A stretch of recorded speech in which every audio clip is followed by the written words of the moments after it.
Мөсәгыйть Хәбибуллин. Илчегә үлем юк. Их, Баһадир, Баһадир, мында кыш чыгарга язмасын. Иллә синең белән килешергә дә була. Урман миңа ошый. Жайлы урын табып булса, нигә? Кышта чыгар идек. Мин менә тарлавык буенча барып карадым. Хикмәтле урыннар бар анда. Мында 3 кешене генә түгел, 1000 азатны яшереп була. Тұрып қарыйк, күз күрер, диде Җикмәргән, куыш өстенә бутаклар ташлый. Куыш ясалып биткәндә, күктә йолдызлар кабынган иде инде. Тиздән ай калкыр, айда ул Башман Баһадир сеңлесе Зәйтүнәне күрер. Күңел күгендә янә Зәйтүнә пәйда булуга, үзе дә аптырый калды Җикмәргән һәм ни уйлаганымны белмәдеме дигән шикелле Мамакка карап алды. Ләкин Мамакның анда кайгысы юк иде. Ул ушак алып маташа иде.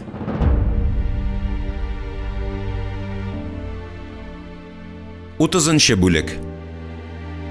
Зәйтүнәне монда кам гүя бау белән тартып китерде. Ул ашыкты, аның тизрәк камны күрәсе, хәлен беләсе килде. Атын ул тау куышы каршындагы карамага бәйләде. Менә ул серле тау куышы.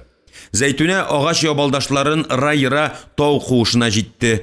Үрелеп кисәү агачын алды, шакма сугып ут кабызды һәм сак кына алга таба атлады. Бүген аңа тау куышы шомлырак булып күренде. Түбәдә шәбәләнгән агач тамырлары сәленеп тора. Ут алуга мәче башлы ябалак шабыр-шабыр кузгалып алды, яр канатлар шинашып ышына башлады. Зәйтүнәнең дөп-дөп йөрәге тибә. Шигә тамыры колак төбендә шаң суга, күңеле белән ул камга дәште. Әмма кышкырырга кыймады, бер ара баргач туктап, тыңлап торды. Ахыр сак кына алга таба атлады. Дөрес килә, менә ул шыпта ишек. Шыптаны күтәрәсе дә кам куышында булачак. Әмма шыптага килеп тотынуы булды, аңа янә курку килде. Әллә кая китте тәүге батырлыгы. Шөбһәле күңеле ни куркынса да, кисәү агачын күтәрә төшеп, кам куышына атлады. Күзенә беренче ташланган нәрсә түр яктагы ятагында кам юк иде.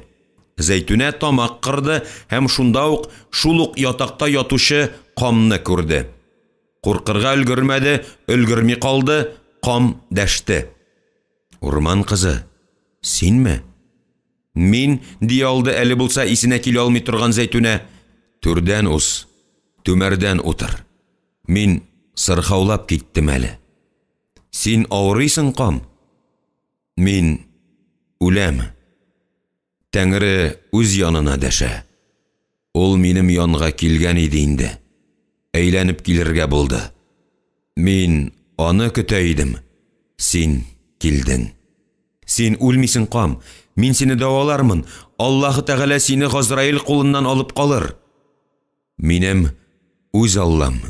Синең үз Аллаң, урман кызы. Без килештек инде.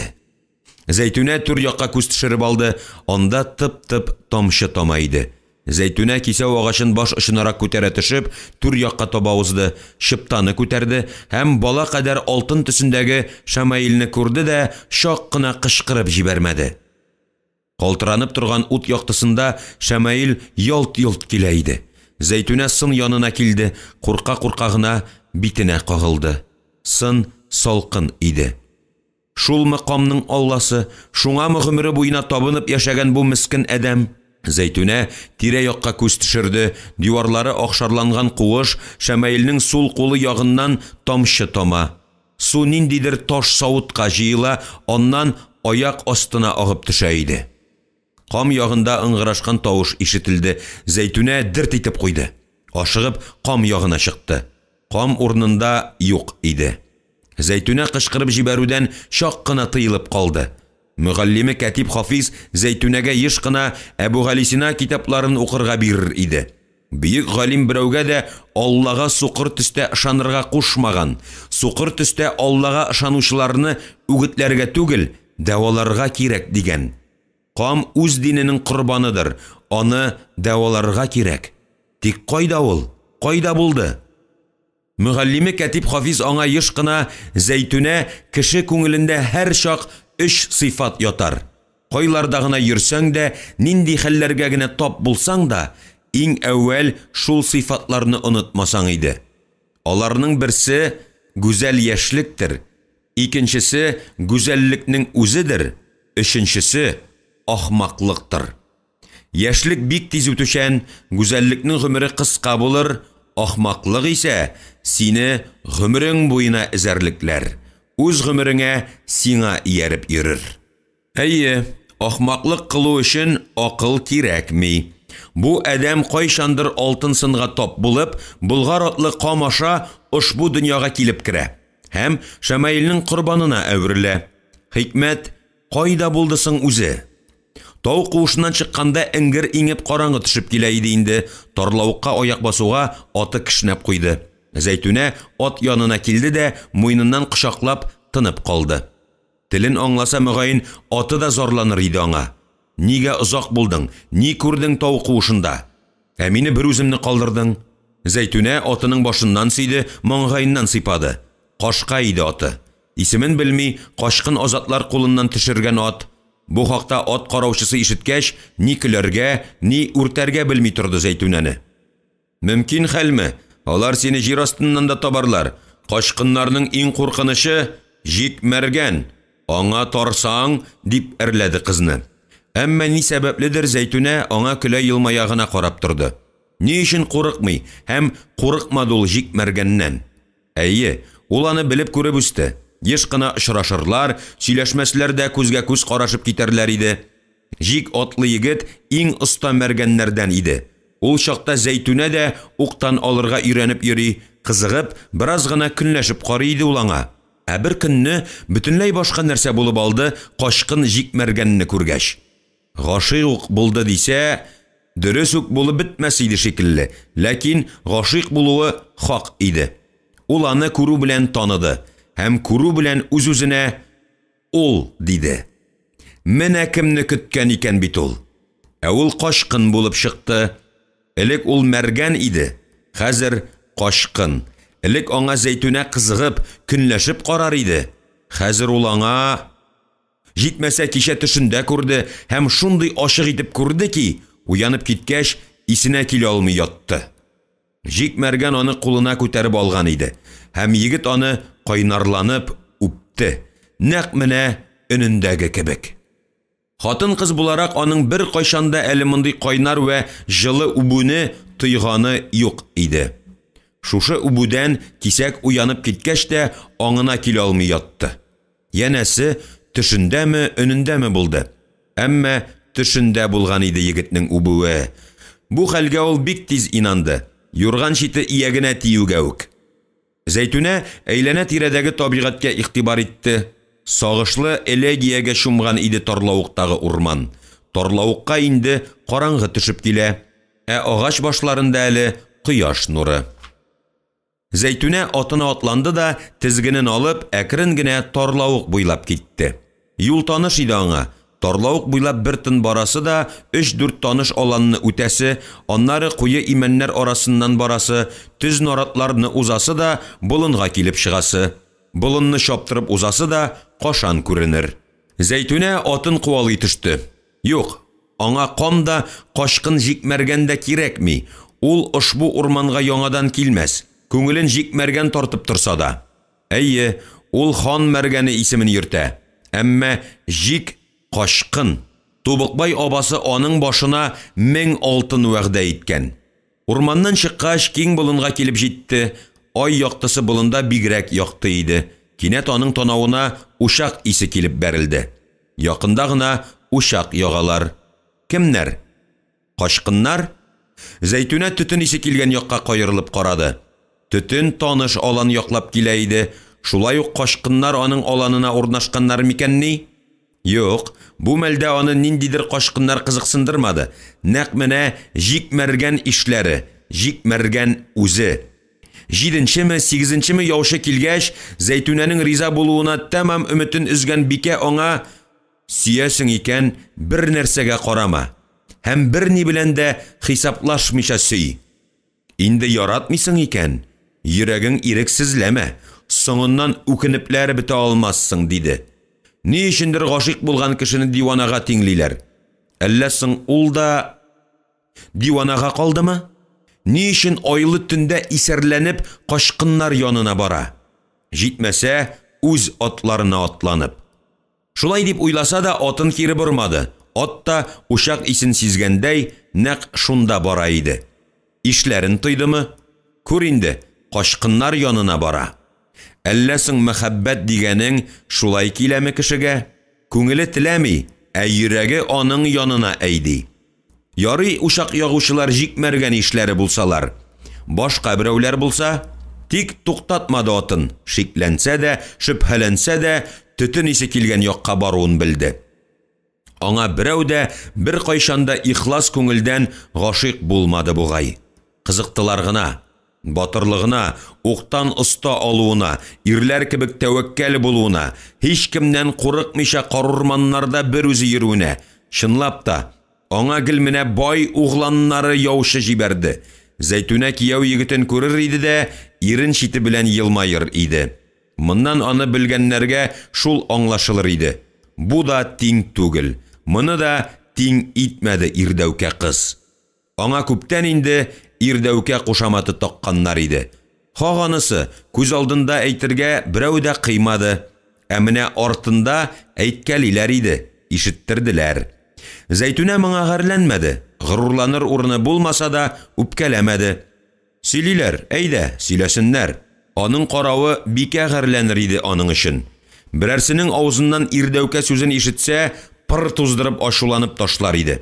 Имеш, кыз баланы шулай дип рәнҗетәләрме? Ирдәүкәсен ирдәүкә, ә бит ул хатын кыз. Җитмәсә, бер тапкыр да берәүдән дә сөелмәгән, кем тарафыннан да кышылмаган кыз бала. 20-22 ме Зәйтүнәнең яшен саныйсы килмейді. Яшы тулса да, ул саф кыз бала. Һәм сазаган да түгел. Асыл егетләр күрсә, йөрәге җилкенә, һәм туры карый. Янәсе, ихластан яратып карыймы аңа, кызыгып кына түгелме? Чөнки аңа күбесе кызыгып карый иде. Ә менә җикмәргән карашында бөтенләй башканы күрде ул. Егет аңа сынап карады. Сынарга хакы бар иде. Яратып карады. Моны Зәйтүнә җаны тәне белән сизде. Һәм шундук тынычлыгын югалтты. Нидер кыласы, ни беләндер шаккаттырасы килде. Кылганы жүләрлек булгандыр. Ишен төртеп егып, атын алып кашу иллә башкача эшли алмады. Ул аны мыскыл итте. Андыйларны кичерә белмейде Зәйтүнә, һәм кичермәс тә. Кызның хыялы кичке шәфәк белән бергә иреп юкка чыкты. Бары тик чынбарлык иңеп калды. Аның күңел түрендә тыялмас ашкыну, аны күрү, күзләренә карау, төшендә генә түгел, өнендә дә кайнар иреннәрен тою хисе кабынды. Аңа арзанлы, ясалма мәхәббәт кирәкми, булса шын вә саф булсын. Булмаса юк. Шулай дип тәвәккәлләсә дә, ушак янына җитәрәк, ир-ат тавышын ишетүгә Зәйтүнә атын кире борды. Шунда берәү шаркылдап көлеп җибәрде. Ул шундайын итеп каты көлде ки, Зәйтүнә атын камшылап шабуын сизми дә калды. Кашакның иманы да, аты да юк, сөйгәне дә булырга тиеш түгел. Кашак хыялын тормышка ашыра алмаган бәхетсез әдәмдер. Андыйларга гашыйк булырга түгел, тотып зинданга ябарга кирәк. Калага кайтып, ат караучыга атын калдырып, булдырга күтәрелүе булды, аңа хат бирделәр. Зәйтүнә асрау кызга кызыксынып карап алды. Кемнән дип сорады ул төргәкне кулга алуга. Хан кызы Назлыгөлдән, ахиретеңнән, үзеңә генә бирергә кушты, диде асрау пышылдап. Зәйтүнә хатны алды да рәхмәт әйтеп үз ягына узды. Хәрби киемен салды, шуннан соң шәм кабызды. Әйбәтләп сәкегә кырын төште һәм хатны сүтте. Ахиретем Зәйтүнә, коткар мине. Атам кияүгә бирергә җыена, ә минем беләсең сөйгәнем бар. Оста Дәүран. Ул бүген Казан каласында сарайлар сала. Абам аңа ирек биргән, өйләнергә хакы бар. Иллә атам мине Казанга җибәрә буламы? Бар өметем синдә. Син мине урлап алып кит. Мин Дәүран белән булырга телим. Аны югалту миңа үлем белән бердер. Коткар мине, ахиретем. Дәүраным белән кавышмасам, минем гәүдәм иделдән табып алырлар. Алла хакы өчен, ахиретем Зәйтүнәм, мин җомга көн сайын иртәнге якта хан күле буена төшәрмен. Минем кыйна торган җиремне беләсең, янымда сак булуы бар, атама шик төшермәскә тырышсам да, ышанып җитми. Ахиретең назлы гөл. Башта Зәйтүнә авыз эченнән генә әһелләргә тотынды, әле күптән түгел генә ул назлы гөлгә көнләшеп карый иде. Хан кызы, өрмәгән җиргә дә утыртмыйлар, ә ул гелән аннан да бәхетсезрәк икән бит. Инде нишләргә? Сәлим хан әлбәттә кызын күз карасы кебек саклыйдыр. Назлы гөл күл буена бер үзе генә төшмидер, җария кызлар белән яисә азат егетләр белән. Иллә ни генә булмасын, ул аны урлар.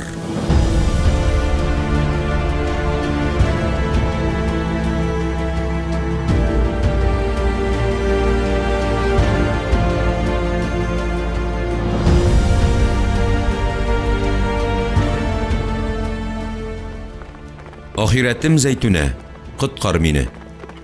Атам кияүгә бирергә җыена, ә минем беләсең сөйгәнем бар. Оста Дәүран. Ул бүген Казан каласында сарайлар сала. Абам аңа ирек биргән, өйләнергә хакы бар. Иллә атам мине Казанга җибәрә буламы? Бар өметем синдә. Син мине урлап алып кит. Мин Дәүран белән булырга телим. Аны югалту миңа үлем белән бердер. Коткар мине, ахиретем.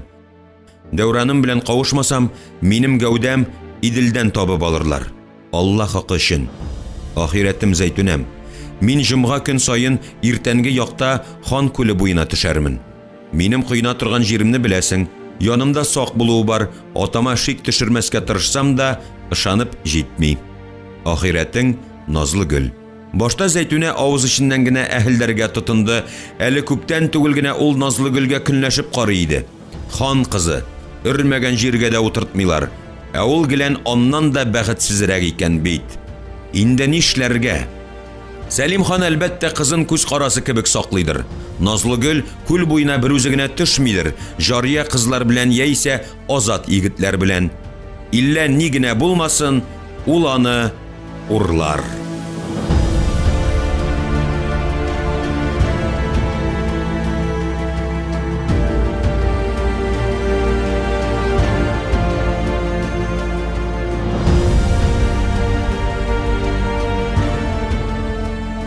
Утыз беренче бүлек. Ат эзләргә киткән артык, ике ат ияртеп, таң атканда гына кайтып җитте. Җикмәргән атларны чыгып карады һәм канәгать калып елмаеп торган артыкка рәхмәт әйтте. Һәм куышка кереп утыргач кына, "Ияр тапмадыңмыни?" дип сорады. "Күр әле моны, атта булсын иярдә, кызда булсын буазда" дип сукрана башлады артык. "Ничек исән мин кайтып җиттең диң? Ашарга бармы берәр нәрсә? Аш мин, бүредәй аш." "Әнә, артыңда казылык аша, корт та бар", диде җикмәргән. "Биредә яшәп булмас, Баһадир, аулаграк урын табасы иде. Мин якын тирән әйләнеп килдем. Чакрым ярымнан болын башлана", диде моңа кадәр дәшми утырган мамак. "Табарбыз", диде җикмәргән. "Эзләгән таба". Табарбыз дисә дә җикмәргән кая торасыларын хәл итмәгән иде әле. Кая китә алалар соңалар? Кашан урманнары кебек аулак җир бер кайда да юктыр. Монда хәтта хан азатлары да керергә куркалар. Аннары аның башман Баһадир сеңлесе Зәйтүнәне күрәсе бар. Юк, артыкның атын алып киткән өчен генә түгел, кызны күргәч, аңарда ниндидер үзе дә аңлап бетермәгән күчеш булды. Күңелдә моңа кадәр һич кайчан булмаган тәртипсезлек. Кыз аның рухын, җанын әсир итте, кул аягын бугаулады. Артык белән мамакка бу хакта сөйләү урынсыз булыр иде. Аңламаслар. Ул гынамы мыскыл итәргә керешерләр. Яна Зәйтүнә күз алдына килде. Ул аны еш кына күрер иде. Бигрәк тә сарай мәктәбендә укыганда. Зәйтүнә һәр чак хан кызы Назлы гөл белән йөрергә чыгар. Алар янына килерләр, уктан алган мәргәннәргә карап торырлар иде. Хан кызының өстендә ука кәйтән бала итәкле күлмәк булыр, ә Зәйтүнәнең өстендә гап-гади ситсы бүс күлмәк. Иллә сынына килешле торыр. Бала итәкләре төрле төстән булыр, гәрәбә төймәләре күзне үзенә тартып торыр иде. Әнә кайчан ук ул аңа гашыйк булган икән бит. Әле гелән уфтана гына. Ул чакта сүз әйтергә дә кыймас иде. Хәзер исә тизрәк күрәсе, нидер әйтәсе килә. Мәгәр кайда ул кыз? Калага барып булмый, юк, куркудан түгел, кеше күзенә күренәсе килми. Ыгызыгы шау-шу чыгар, урманга хан азатлары ябырылыр. Нигә әлегә кадәр бер дә исенә төшмәде бу кыз? Күргәне булмагангамы? Шулайдыр. Хәзер менә күрде дә тәмам йокыдан калды. Инде нишләргә? Нигә бер дә кәефең юк, Баһадир? Диде артык. Моңа сиздерергә ярамый, әллә ниләр әйтеп мыскыл итәр, бәлеш кызгыны дип күзне дә ачтырмас. Аңласа аны мамак аңлар. Тыныч, сабыр, акыллы, артык кебек дала гыйбады түгел, дип уйлады Җикмәргән, тәмам шарасыз калып. Җикмәргән тез башын угаларга кереште. Аңлашыла, диде артык. Баһадир кемнедер көтә, кулы кычыта башлады. Хан азатларын көтсә яман, диде мамак.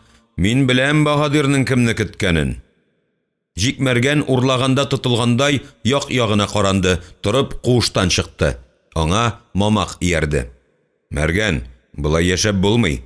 Без сине Баһадир итик. Әйе, син Баһадир. Баһадирның гаскәре була мамак. Көлке. Баһадир, ни булды сиңа? Күрәм бит, ни әйтсәң дә күңелең шарпалырга тора. Күзеңдә сагыш, изге әйберең җыйгандай кыланасың. Башман Баһадир сеңлесе Зәйтүнәне оныта алмыйсыңмы? Җикмәргән шикләнә төшеп, әмма күңелен аңлавына сөйнеп Азатка карады. Мин аңа гашыйк, мамак. Кыз язмышына тамга сугу өчен сиңа бик күп кайгы хәсрәт кичерергә туры килмәгәе, Баһадир. Иллә гашыйк булуың хак булса, Хода сезне кавыштырыр, очраштырыр ул сезне. Я син аның янына барырсың, я ул синең яныңа килер. Безгә бер чара кылмак кирәк, Баһадир. Мин ышанам, синең гаскәрең дә булыр, дәрәҗәң дә. Безгә әмир хаҗига түгел, Башман Баһадирга барып ягылырга кирәк, Җикмәргән.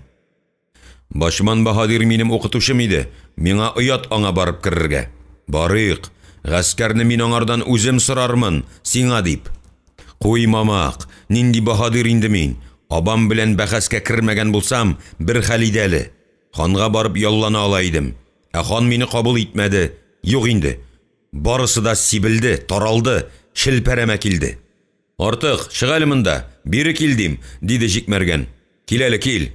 Тыңла әле, Артык. Хәзер генә мине мамак ихластан Баһадир итте. Син кинаяләп әйттең, ә аның мине чын-чынлап Баһадир итәргә исәбе. Беләсеңме кемгә баш иеп барырга куша? Башман Баһадирга. Ә нигә исең китте, Җик? Син минем өчен күптән Баһадир, мин сиңа күптән Баһадир дип дәшәм түгелме инде? Җитеп торыр, шаяртма. Минем бер дә шаярасым килми. Мамак хаклы. Без монда кыш чыга алмабыз. Безне табарлар. Аннан соң ниләр буласын әйтеп тормыйм. Үзең беләсең, хан нишләтә бездәйләрне. Гафу ит, Баһадир. Мин бер дә уйнап әйтмәдем. Гомумән уйнарга дип килмәдем мин сиңа иш булып. Уен имеш. Безне тотсалар, беләмсең нишләтәчәкләр. Ат койрыгына тагачаклар. Менә нишләтәчәкләр безне тотсалар. Уен түгел, Баһадир. Кара уен белән мин менә булай уйлыйм. Безгә кашып йөрергә кирәкмәстер. Халык белән бергә булырга кирәк. Халык арасында булу хәерлерәктер. Мин сиңа менә нәрсә киңәш итәм, Баһадир. Тап безгә Башман Баһадир сеңлесен. Аның аша Баһадирга чыгарбыз. Башманны җилле егет диләр. Иншалла, хәле безгә керер, керми калмас. Син әйтәм, 1000 баш итмәсә, 100 баш итәр. Ә без һәр чак синең янда булырбыз. Ул хаклы, Җикмәргән, хаклы. Мин дә шулай димиш. Ярый, мамак. Сезнеңчә булсын. Баһадир икән, Баһадир. Инде Баһадир иткәнсез икән, әүвәл эш бурычларны бүлешик. Син, мамак, бавырчы булырсың. Аш-суга кулың килеп тора. Син артык ризык табучы, ә мин суга баручы. Мамак, бар чыгар күн капчыгыңны. Суга киттем. Шишмә ерак түгел, тарлавык башында гына. Ерагракмы? Ерак түгел, Баһадир, чакрым тирәседер. Тарлавык буйлап барасы да шишмә сул кулда булыр, диде мамак һәм Җикмәргәнгә күн капчык китереп бирде. Җикмәргән агачлар арасына кирип күмелде. Ишләренең аны Баһадир итүләре көлке иде әлбәттә. Иллә хәтта шул нәрсәдә аның кәефен хушландырып җибәргән иде. Менә ул тарлавык бормаланып, сырмаланып югарыга күтәрелә, монда аю бүреләр генә яшәсәләр яшиләрдер. Торлауыкның киңәйеп киткән җирләре дә бар, хикмәтле бер гадәте бар иде җикмәргәннең. Серле вә куркыныч урынга тап булдымы, ул аны тәмам тикшермичә, нигә булса да инанмыйча туктый алмый. Хәзердә тарлау һаман югарыга сузылгач, шишмә янында туктамады, югарыга таба күтәрелә бирде. Ниһаять ул зур булмаган мәйданчыкка килеп чыкты. Тарлауык ниндидер кирмәнгә килеп төртелгән шикелле хис кала. Бу нинди хәл? Әллә соң чынлап та тарлауык кирмәнгә килеп терәләме? Бу хәл чын булса, тарлау кирмәнгә якын торса, шәп түгел. Монда яшәп булмастыр. Бер күрмәсәләр, бер күрерләр. Җәй игътибар итмәсәләр, кыш табарлар. Кыш көннәрендә тарлауыкны кар басар, кирип булмый башлар. Эзләр салыныр. Димәк, монда калырга теләү бары тик буш хыял гынадыр. Әйе, җаек буйларына далага китү хәерлерәк булыр. Әмир Илһам угланы Булат канаты астына. Аны анда җилле генә кирмән салып ята диделәр. Ләкин анда күршедә диярлек Тубыкбай абасы энеләре тынгы бирмәсләр. Ишетү белән яу килмәсәләр дә Булат Илханга шарт куярлар. Булат Илханда баһадир булып Битекбай хезмәт итә. Бергә укыдылар. Хак анысы. Җикмәргәнгә Битекбай белән иш яшәргә туры килмәде. Иллә онытмагандыр әле, сабакташлар иде. Җикмәргән тирә-юньгә күз йөртеп чыкты. Кояш күтәрелеп килә, тып-тын бераз дымсурак һава, шылт иткән тавыш юктыр. Рәхәт тә соң шундый мәлләрдә. Тикмәгә генә көн тууны борынгы бабалары тезләнеп, дуга укый-укый каршы алмаганнар икән. Ихахайлап, кычкырып җибәрәсе килә. Ябалдашларын киң җәеп карт карамалар утыра, тарлауык килеп төртелгән кыяларда ниндидер мөгъҗиза белән мәңге яшел наратлар үсә. Каян ашта, каян дым ала икән бу мәхәббәт наратлар? Кыя өстеннән шилтер-шилтер итеп суага. Димәк, кайдадыр өстә шишмә чыга. Матур җир, шомлы җир, куркыны җир. Карурман җикмәргәнне һәр чак бераз куркыта иде. Далага ни җитә? Атка атланып алуың була, син гүя ышар кыш. Их, бер җырлап җибәрсәң икән ул. Ярамас. Шайтан кирмәне кыя тау өстендә генә булып чыкса, яман килеп чыгуы бар. Шу, нинди төтен исе? Җикмәргән табыш эзләгән эт кебек төтен килгән якны исни эзләде. Кайдандыр өстән килә иде төтен исе. Әллә соң чынлап та кирмән якында гынамы? Җикмәргән ашыга кабалана өскә үрмәләде. Текә җирләрне урап чыкты. Ниһаять ул шактый күтәрелде. Түбән таба карады һәм кинәт башы әйләнеп киткәндәй булды. Төтен исе кисәк юкка чыкты. Йөрмә тилереп, төш, ишләрең анда су көтә, диде ул үз-үзенә һәм сак кына түбән төшә башлады. Сәйере шул булды. Өскә бик тиз үрмәләсә дә, түбән төшүләре яман булды. Бер-ике тапкыр шак кына аяклары ышкынып, мәтәлеп китмәде. Ниһаять төшеп җитте. Буыннарында җиңелчә калтырану тыйып, бер авык типкән йөрәген тыңлап торды. Төтен исе дә юкка чыккан, тарлауык та киңәеп киткән кебек иде. Җикмәргән шишмәгә таба кузгалды. Килеп җиткәч, куш ушына көмеш кебек саф су алып, рәхәтләнеп эчте. Шишмә суы тешне камаштырырлык салкын һәм иң гаҗәбе бераз татлырак кебек иде. Җикнең эчкән саен эчәсе килде. Hey, кем анда минем шишмәдән су эчә? Җикмәргән ялт итеп тавыш килгән якка карады. Шарасыз кулын билендәге хәнҗәренә салды. Кем дәште? Кайдан? Нинди тавыш? Җитмәсә, хатын-кыз тавышына тартым. Тып-тын, һич кем күренми. Әллә саташа инде? Су эчә-эчә исердеме? Үз алдына көлемсерәп куйды һәм капчыгына су тутырды. Җикмәргән дигән тавыш ишетте ул кабат. Шик юк, аңа хатын-кыз дәшә иде. Күрмәсә дә җик аңа. Башман баһадир сеңлесе Зәйтүнә, мин сине таныдым. Тавышыңнан таныдым. Мин монда. Минем сиңа әйтер сүзем бар, диде. Качакның башман баһадир сеңлесенә әйтер сүзе бар? Ха-ха. Кыз көлеп җибәрде һәм шундук җикмәргән баш очында кыл арканның шажлап ышуын ишетте. Аркан егетнең муйнына килеп төште. Мәргән арканнан арынырга итте, әмма өлгерә алмады, аркан муйынны кысты. Җикмәргән, мин сиңа шәбәләнмәскә киңәш итәр идем, диде кыз. Ә үзе һаман күренми дә күренми. Җикмәргән ике кулын күтәрде, шунда гына аркан бераз бушап китте һәм агач башыннан Башман Баһадир сеңлесе Зәйтүнә сикереп төште. Кызның өстендә хәрби кием, каешында хәнҗәр, иңендә җәя, кулында нечкә кыл арканның бер очы. Күзләре күрде Җикмәргәннең бу сурәтне. Күңеле ышанып җитмәде. Аның каршында бу көннәрдә уй хисен сарыф иткән Зәйтүнә тора иде. Тукта, Зәйтүнәме? Урман кызы түгелме? Албасты булса, аның шулай теләсә кем сурәтенә керә ала диләр бит. Кыз елмая, әмма ачулы елмая иде. Җикмәргән авызын ачып сүз әйтергә кыймый торды. Иң әүвәл ул моның ошбу булган хәлнең чынлыгына ышанмый иде. Аның каршында чынлап та Башман Баһадир сеңлесе Зәйтүнәме? Ул булган хәлдә нигә аны әсир итте? Теге вакытта артыкның атын урлап алып качты, хәзер җикне, иш башларын әсир итмәкче. Ничек итмәкче? Итте. Кыл арканны чак кына тарттымы, шундук буылачак. Күңелендә йөрткән кыз кулында әсир. Ничек итеп оста элмәккә алды? Хайран, чынлап та ирдәүкә икән иш. Инде ничек котылырга? Аягына төшеп баш ырыргамы? Гырур төстә ышкынып караргамы? Җикмәргән керфек какмыша бер тын кызга карап торды. Туран хатын кызлары борын заманнан бирле ирләре белән бер сафта дошманга каршы сугышканнар. Шуңа күрә Туран төрки халкы аларны зат буларак та айырмый. Димәк, хатын кызны Туран иратлары үзләре белән тиң күргәннәр. Гасырлар, дәврләр тирәнлегеннән кешелек дөньясының яшәү өне булып, бар халыкларда да хатын кыз белән ират арасында ачы сугыш бара. Кем өстен, кем кемгә буйсынырга тиеш, иратмы хатын кызга, хатын кызмы иратка. Туран төрки халкы моны бик борынгыдан ук үзенчә хәл иткән. Иратлар белән хатын кызның затларын бер ясаган. Заманына карата бу чара ярагандыр. Әмма еллар үтә-үтә, бигрәк тә илгә ислам дине килгәч, тигезлек чарасы үзгәрә. Хатын кыз иратка буйсынырга мәҗбүр була.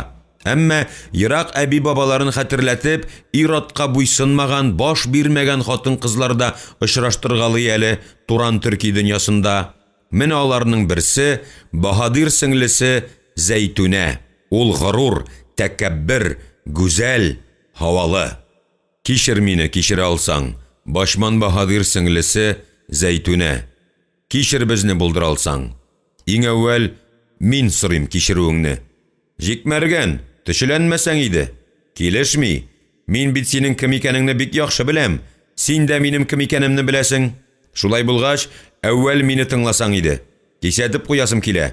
Бу тарлавык, бу урман минеке. Монда калмассыз дип ышанам. Мәгәр әүвәл минем бер йомышымны йомышлап китәрсез. Зәйтүнәкәй, әүвәл арканыңны муенымнан салырга рөхсәт ит. Син хаклы, Баһадир кыз. Зәйтүнә көлемсерәп куйды, арканны бушатты. Аннары арканны тиз генә үзенә савып китерде дә путасына элеп куйды.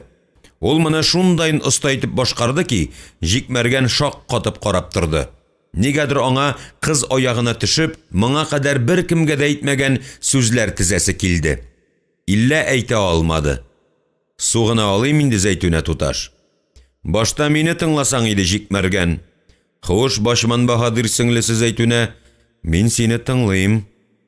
Әйтерең Җикмәргән, сезнең кыз урлаганыгыз булдымы? Кыз урлаган? Кичерә күр Зәйтүнә туташ. Туры килгәне булмады.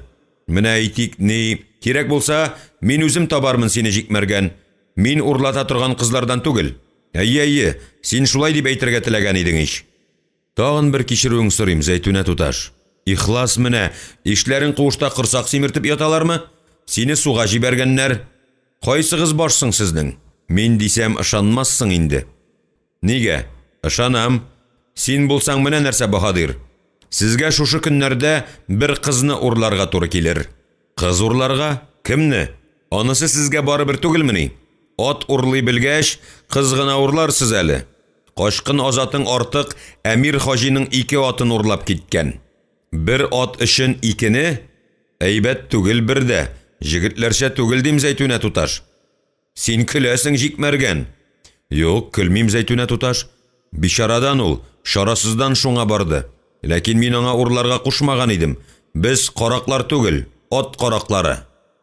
Ат караклары булмасагыз, кыз карагы булырсыз. Кичерә күр Зәйтүнә туташ. Артык бит, атларны сатып алып кайттым диде. Кабат әйтәм җикмәргән, Азатың артык атларны урлап алып кайткан. Урлап. Ат карагы ул синең Азатың. Әйткән сүзең хак булса, мин аны иртәгә үк куып җибәрәм. Ышан, Башман Баһадир сеңлесе Зәйтүнә. Мин беләм Мәргән, син кашкын. Әмма ишләреңә дә сиңа да ышануы кыендыр. Беләсең булса кирәк, сине абаң Тубыкбай гына түгел, хан да эзли. Мин сине бүген алар кулына тапшыра алган булыр идем. Әмма алай итмәдем. Ләкин белеп китсәң иде. Сәлим хан кулыннан Мәргән аты алган җик, мактаншык син, көч-куәтеңә масайган эре җан. Менә әле дә син мыскыллы елмаеп торасың. Ышанмыйсың имеш. Ничек инде Болгарга даны таралган Мәргәнне ниндидер кыз бәйләп ханга илтеп тапшыра алсын. Җитмәсә урманда, икәүдән икәү генә. Син ир егет, ә ул кыз бала. Шулаймы? Шулай, шулай. Әнә, һаман елмаясың. Тик белеп торсаң иде, җик Мәргән. Кирәк дип табам икән, мин сине чынлап та ханга илтеп тапшыра алам. Яна бер яңалыкны ишет. Сине ил халкын кабул итмәде. Бу хак. Югыйсә Әмир Хаҗи урманнарында кашып йөрмәс идең. Әүвәл үз халкың йөзендә терәк табар идең. Димәк, син халкыңа, халкың сиңа ышанмый. Халкың өчен син бары тик язгы тузганак, җил чыгуга тузарсың да китәрсең. Бу бер. Икенчедән җикмәргән, син ата-бабаларыбызның гырыф-гадәтләрен буздың. Абаң Тубыкбайга кеше иңе күтәрә алмастай таләпләр куйдың. Илгә кайткач сиңа иң әүвәл халкың алдында абруй казанырга кирәк иде. Аннары гына абаңа таләпләрен куяр идең. Тик син моны эшли алмадың, сәяси сукырлык күрсәттең. Шуннан халкың алдында дәрәҗәң төште. Минем дә кәефем кырдың. Ә бит мин сиңа зур өметләр баглаган идем. Син хәзер минем өчен дә, халкың өчен дә, абаң өчен дә атыңнан егылдың, җик. Син кашкын. Казак та түгел, кашкын. Казак ялланып хезмәт итә. Синең ялланыр әмәлеңдә калмады. Менә хәзер мин сине яллыйм. Һич югы кашкынлыктан коткарасым килә. Йымышла минем йымышым. Йымышың әйт, Зәйтүнә туташ. Йымышың әйт. Син минем ирлек вә егетлек горурлыгыма кагылдың. Әйт йымышың, Зәйтүнә туташ. Әйт. Менә шулай, ашулы егет тапкыр булыр ди. Әлегә әйтмим җикмәргән. Күрәм син кызу канлы, һәр нәрсәне куркытып хәл итәргә өйрәнгәнсең. Ә мин синнән курыкмыйм. Ишетәсеңме, җик? Зәйтүнә туташ, синең мине алдыңа тезләндерергә исәбең мәллә? Эшләмә моны, кичер берәүне. Бабаларыбыз безнең 2 очракта гына хатын-кыз алдында тезләнгәннәр. Коткар мине бу хурлыктан. Алар бары тик шишмәдән су эчкәндә һәм әләмнәре катында гына тезләнгәннәр. Мин шишмәгә килдем. Тезләнеп су эчтем. Инде йымышың йымышларга ант итеп, алдыңа тезләнимме? Ә сиңа әйтер сүзем бар. Моннан соң бер көндә качып йөрмәм һәм караклык итмәм. Гаделлекне халкым белән бергә эзләрмен. Тор, җикмәргән, тор. Үз алдымда тезләнеп торганыңны күрәсем килми. Ир егет бул. Инде йымышым тыңла. Мин бүген Болгар калага китәм. Хан кызы Назлыгөл янында утырмада булачакмын. Ишеткәнең бардыр, җик. Хан кызы Оста Дәүранга гашыйк. Ләкин алар бер кайчанда кәсеп итми кауыша алмаслардыр. Кавыштырыйк без аларны. Шул булыр синең миңа игелегең. Хан кызын урлап, яңа калага Оста Дәүранга илтергә кирәк. Зәйтүнә туташ, хәтерем ялгышмаса, Оста Дәүран хан кылы иде түгелме? Хан кылы, әмма Әмир Хаҗи аңа ирек бирде. 3 көннән иптәшләрең белән Болгар калага килегез. Иртәнге якта Назлыгөл хан күленә төшәр. Янында 2-3 кыз булыр. Калганына сезне өйрәтәсе юктыр дип уйлыйм. Икенче көнне хан кызы Назлыгөл яңа калада булсын. Калага төнлә белән керерсез. Каравылбаш янында үзем булырмын. Хан кызын Оста Дәүрәндә калдырасыз да туры Иске Казан кирмәненә китәрсез. Абам Башманга менә шул беләзегем бирерсез, беләзекне алдан ук биреп куям. Ышаныч билгесе. Җикмәргән кыз кулыннан беләзекне үрелеп алды да куйнына тыкты һәм баш иде. Зәйтүнә сызгырып җибәрүгә каршысына ак ат шабып килде. Иясен күргәч кешнәп куйды. Кыз егетләргә хас җитезлек белән атка атланды да артына да әйләнеп карамый күздән югалды. Ни бу? Төшендәме, өнендәме? Хикмәт димәсәң, хикмәт. Ниндидер кыз килде дә җикмәргән хәтле җикмәргәнне арканга алып ант иттерде. Һәм күз ачып йомганчы китеп тә барды. Инде антын җиренә җиткереп башкармаса, нәзере тотар. Җикмәргән карама башында утырган Саесканга игътибар итте. Шуннан күзе чишмә янында яткан күн капчыкка төште. Барысы да өнендә булган. Су алырга да кайтырга кирәк. Ишләре көтәдер. Аланга ул йөгере атлый кайтып керде. Артык белән мамак куышта утыралар. Кызып-кызып сөйләшәләр, атлары утлый. Аларны да эшрәсе иде бит. Нишләп утыралар? Каравыллары кая? Җикмәргәннең ачулы чагы иде. Су тулы капчыкны куышка терәп куйды да атларның тышауларын шишеп, тизгеннәрен җыйды. Һәм чишмәгә эшерергә алып китте. Атларны эшереп кайтып килгәндә генә кадала каплана якынлашучы Артык белән мамакны күрде. Баһадир, баһадир диде Артык кыты алынып. Атларыбызны урлаганнар дип торабыз. Күр инде, тәмам кытны алдың. Мин аны бераз абайлаган идем, диде мамык елмаеп. Җикмәргән тизгенне ишләренә бирде дә бер сүз дә әйтми алдан атлады. Артык белән мамак күзгә күз карашып алдылар. Аланга кайтып җитеп, атларын тышаулагач, "Шүрәле очрадым әллә, баһадир? Нигә бик озак йөрдең?" дип сорады Артык.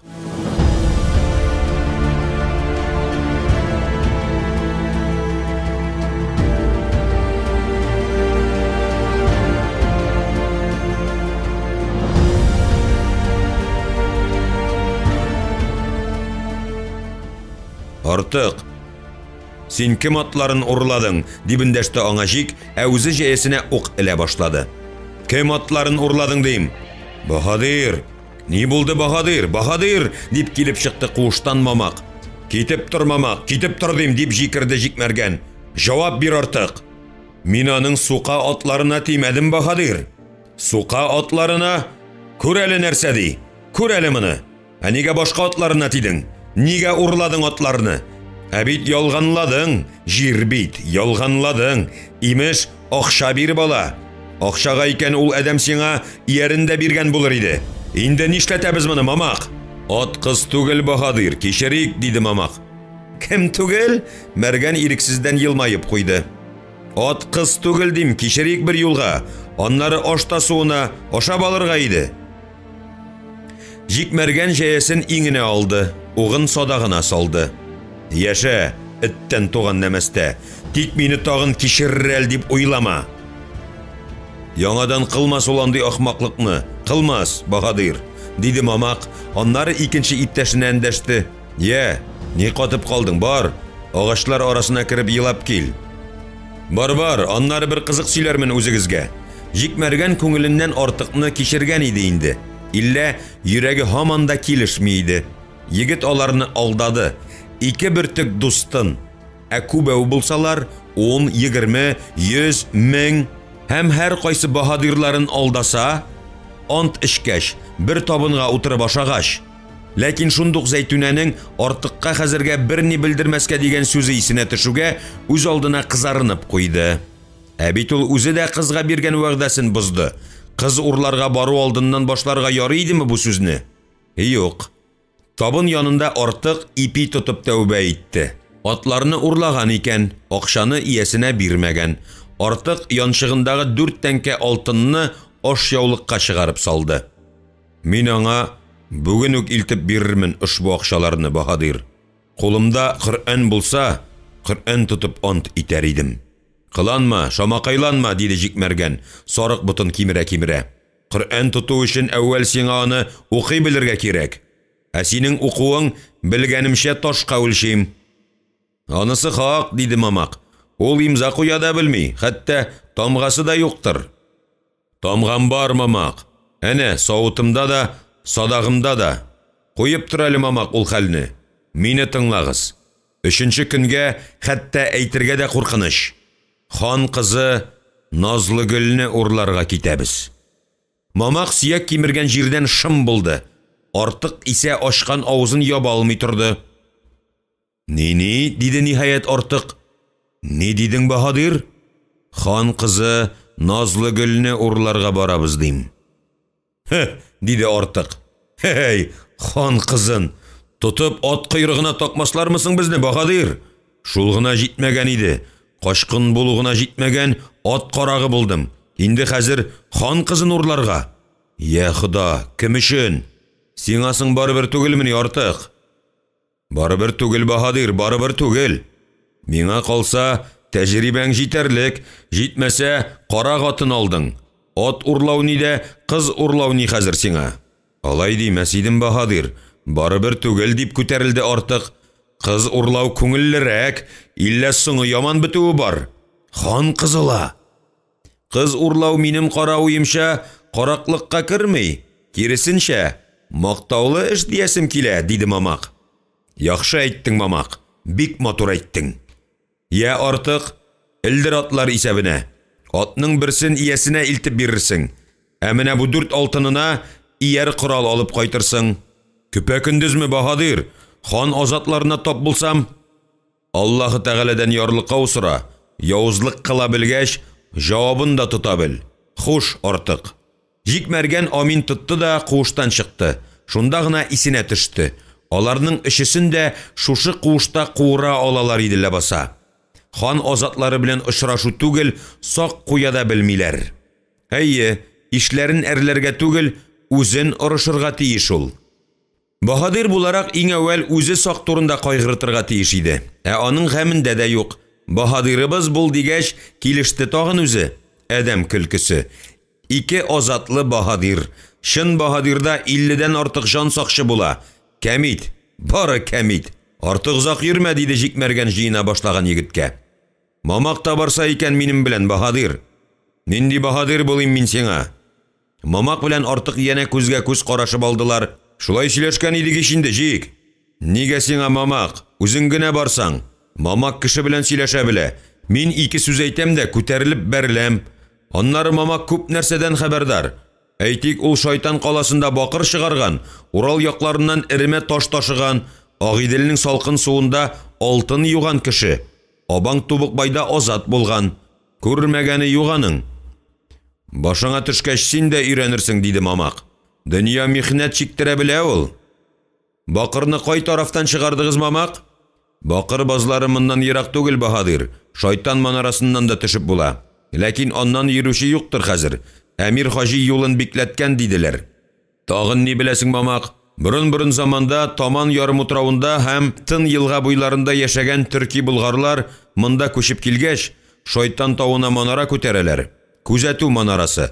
Ләкин төрки булгарлар килгәнче үк инде биредә ниндидер мәҗүсиләр путы булган. Ниндидер мәҗүсиләр путы була. Төркия ширмеше, ары, мукшысы, исүе, висүе шул путка корбан бирә торган булганнар. Ә бик борын заманда хәтта бала чагаларын, угланнарын, аннары малтуар корбан итә башлаганнар ди мондагы халык. Тәңреләре саф алтыннан булган. Әйе, путлары инде.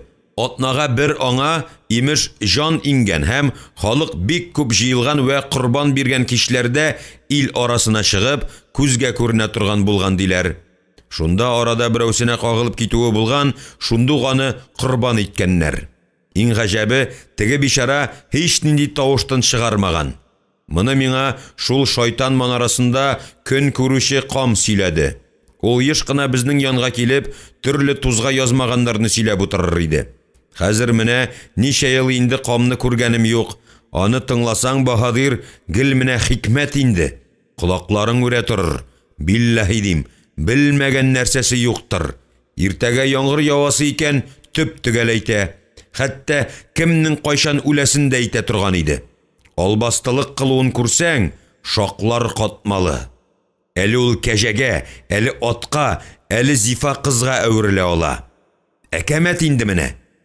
Менә безнең арада берәү бар иде. Румнан килгән оста. Ул аңа ышанмый иде. Шамакайланма дип кенә җиффәрә иде.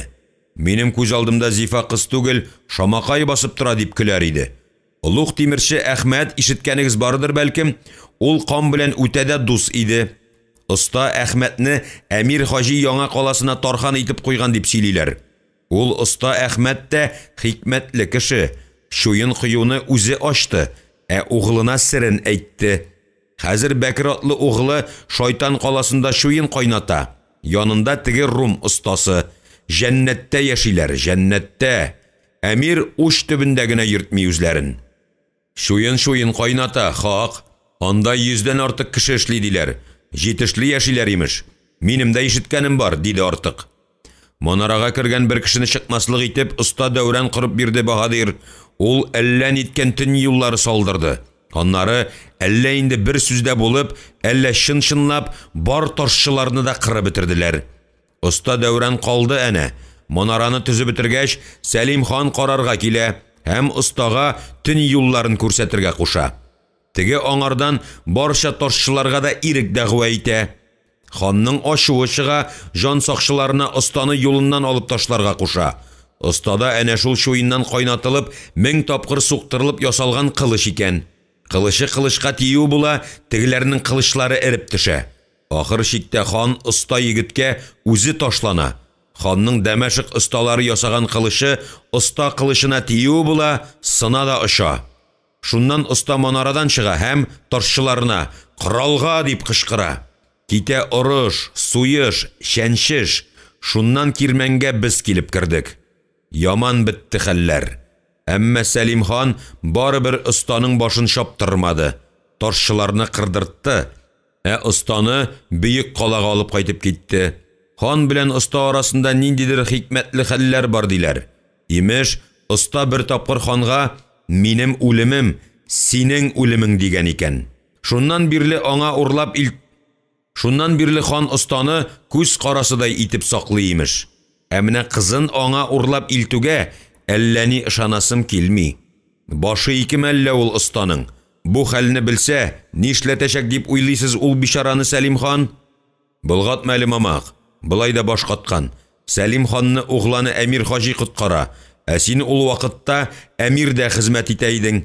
Итсәсең, фитнәне оста түгел, ташчылар кузгата, ханның азатларын кыралар. Шуннан соң гына сез килеп керәсез. Әмир Хаҗи барлык ташчыларның да башларын кистереп елгага ташлаткач, киттем мин аңардан. Йөзләрчә ташчыдан бер ташчыда исән калмый. Оста исән.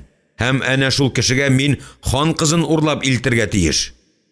Әйе шул Баһадир, мөмкин хәлме бу? Диде әле булса китә алмаган артык. Бар инде, юлыңда бул артык. Киттем Баһадир. Артык агачлар арасына кирип югалгач, мамак җикмәргән янына килеп утырды.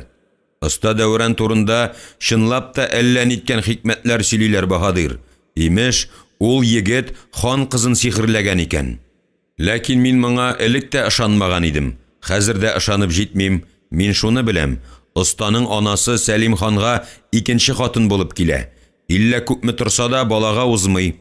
Хан тота да моны кол остасы Алпарга бирә.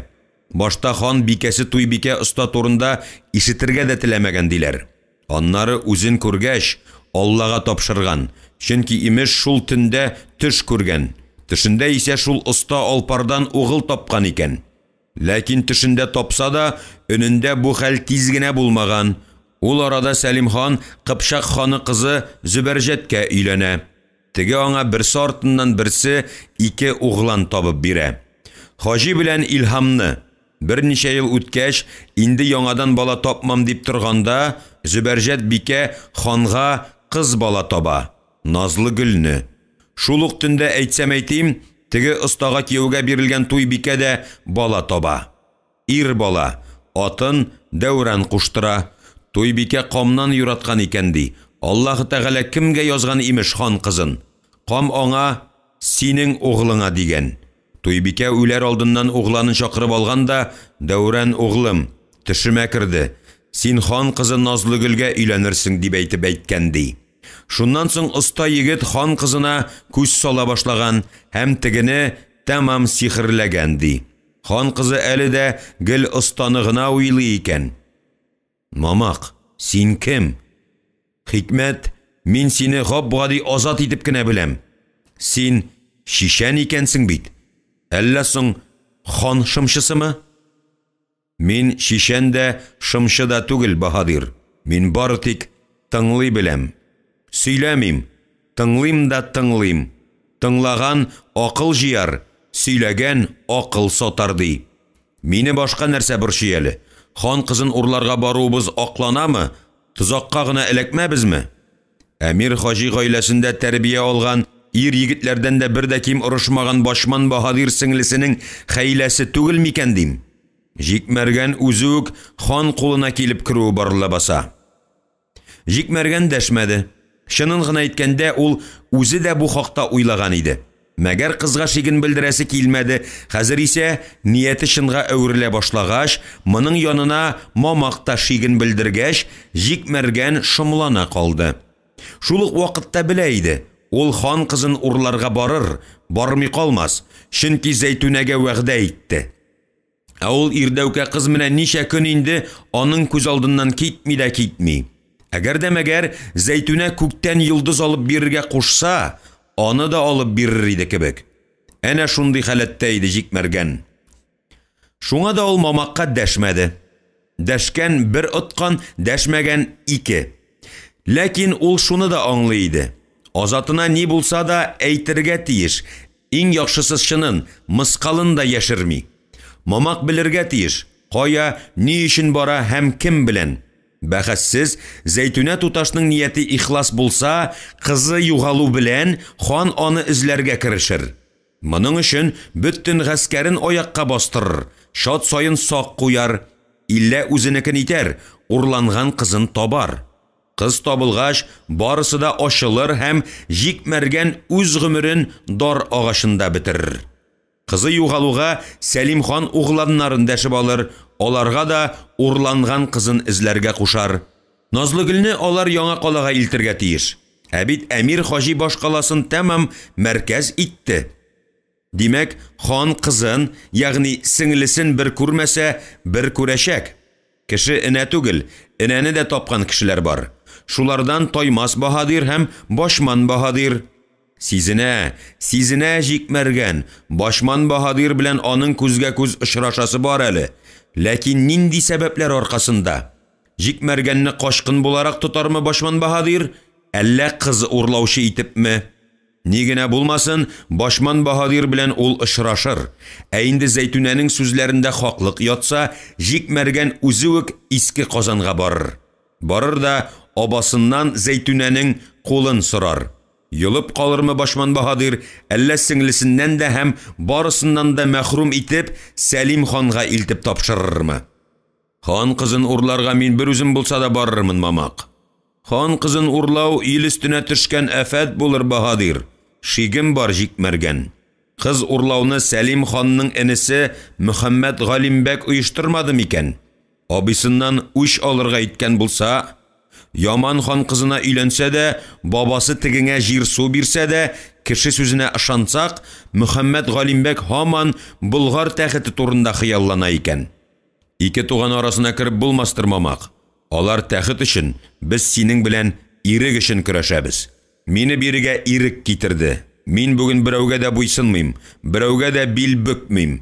Башман Баһадир кулына эләгүем белән кеше булачакмын. Бу йөгәнне мин абамда да кия ала идем.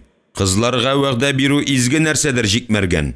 Син Башман Баһадир сеңлесенә вәгъдә бирдең һәм аны шул юлда егылып үлсәң дә башкарып чык. Егет сүзе бер булыр. Куркак батырлар турында тарихка язмыйлар. Тарихка каһарманнар турында гына язалар. Килештек, Мамак. Барабыз. Язганы булыр. Ә хәзер бар, атларны карап кил. Ерак китмәсеннәр. Ни ул ихтияр кеше? Моңа кадәр сораган булсалар, җикмәргән ихтимал тапталган сүзләр белән генә җавап бирер иде. Тапкырлык, тәвәккәллек, батырлык. Әйе, бу сыйфатлар күп кешегә хас нәрсәдер. Ә ир егеттәге ихтияр кеше ни? Кылыч сөңге тотып ватанын саклаумы? Үлемгә каршы барумы? Әллә соң бөтенләй башка нәрсәме ул ихтияр кеше дигән ир егет сыйфаты? Әйткән сүзендә турудамы? Кирәк икән туган ил һәм сөйгән зат өчен үз-үзен корбан итүдәме? Әйе, Җикмәргән аңа вәгъдә итте. Һәм таш яуса да хан кызын урлар, яңа калага Казандагы оста Дәүранга илтеп бирер. Йөрәкне капшык авызы итеп кысып бәйләп булмый. Ул аңа гашыйк. Моның шулай икәнлегенә Җикмәргән соңгы мәлләрдә генә инанды. Әйе, ул аны ярата. Болгардагы кызларның меңнән берсе яраткан кешесенә кияүгә чыга аладыр. Шуларның берсе хан кызы Назлыгөл, икенчесе Зәйтүнә булса, әйтик, ул моңа кадәр берәүне дә яратмаган һәм Җикмәргәнне күргәндә гашыйк булган. Ләкин тәкәббер кыз егетнең батырлыгын сыный булса кирәк. Хан кызы Назлыгөлне урларга куша. Егетнең ихтияр көче моңа җитәрме янәсе? Ул аны сайлады, үзенеке итәргә тели, әмма башта сынап карасыдыр. Бик ихтимал ич. Әйе, Башман Баһадир сеңлесе ни кушса, шуны кылыр хәлдә ул бүген. Кыядан ташлан дисә, ташланыр. Хан кызын урла дисә, урлар. Гәрчә тегене дә, моны да эшләргә күңеле тартмаса да. Оста Дәүран хан кылы, Назлыгөл хан кызы. Икесе ике ярда басып сөйләшергә дә хаклары булмаган затлар. Җикмәргән 2 көннән аларны кавыштырыр. Моны аңа Башман Баһадир сеңлесе кушты. Ачуы да килә Җикмәргәннең тәкәббер кызга. Шул ук вакытта ул кушканны кылмый тынычлана да алмастыр күрәсең.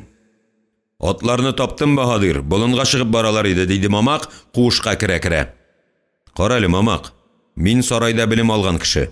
Башман Баһадир сеңлесе безгә кашкын атын такса да, ул көнгә калганыбыз юк ич әле. Сәлим хан дошманым түгел, абам да. Хан кызын урлау игелекле эш булырмы икән? Күр инде, Җикмәргән әйтәме моны? Баһадир мәргәнме? Аның башына хан белән абасы 1000 алтын вәгъдә иткәннәр. Ә ул, ай-һай, гөнаһ кылмагайым дип үкенеп икеләнеп утыра. Хан алдына тотып китерсәләр, кызганыр микән ул сине? Аягыңнан агачка асып, аю бүреләргә бутарларга калдырмас микән? Син инде, Баһадир, икеләнеп маташма. Икеләнгән бер откан, тәвәккәлләгән 2 диләр. Кой, Мамык, шандырдың. Егет икәнсең, рәхмәт. Оста Дәүран кыл имеш. Ул кыл дигән халык башкалардан киммени? Әйтик, синең белән миннән. Аларда да йөрәк бар, күңел. Хан кызы Назлыгөл гүзәлләрнең гүзәледер. Ә оста Дәүран осталарның остасыдыр. Ул ясаган бизәкләрнең җаннары гына юк ди. Хан үзе аның эшен көннәр буена карап йөри икән диләр. Без Дәүранга игелек кылабыз. Җикмәргән. Хыянат итмибез ич. Хыянат итсәк икән ул. Изге эшкә барабыз, Баһадир. Кеше йөрәгендәге сагыш михнәткә дәва табарга җыйнабыз лабаса. Куанасы ит.